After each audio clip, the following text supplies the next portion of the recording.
Devant les professionnels des médias dans cette session de la quinzaine du gouvernement, le ministre de l'Enseignement technique et professionnel a rassuré l'opinion nationale et internationale de la volonté du gouvernement à mettre fin à la double candidature au bac technique. Il n'est pas interdit aux candidats de faire le bac, mais ils sont appelés à choisir entre le bac technique et général. Nous avons constaté qu'il y a des candidats officiels au bac général et au bac technique.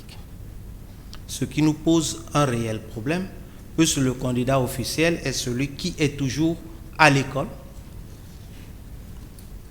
depuis octobre jusqu'en juin. Heureusement, il est candidat aux 2 baccalauréats. On se pose la question, comment se fait-il que ce candidat soit le même jour dans une salle de classe en train de suivre les cours au lycée technique du 1er mai par exemple, et au même moment au lycée Chaminade.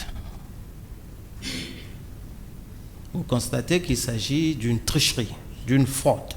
La mesure est prise, elle s'exécutera à partir de ce bac.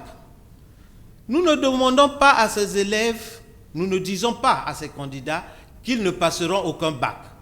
Nous leur donnons la liberté de passer un bac à leur choix. S'ils ne le font pas, et puisque le bac technique est le premier, ils seront exclus du bac général. S'ils passent le bac technique à partir du 11 juin, sans se retirer du bac général, ça veut dire qu'ils ont choisi le bac technique et ne passeront pas le bac général. Thierry Maguessa et Bomé a rassuré les journalistes que malgré les difficultés financières, le bac technique se tiendra sans problème cette année. Dans les conditions optimales, les examens d'État sont financés par l'État et ils sont organisés par l'État à partir des ministères dédiés à cette question. On peut rassurer que les examens d'État se feront.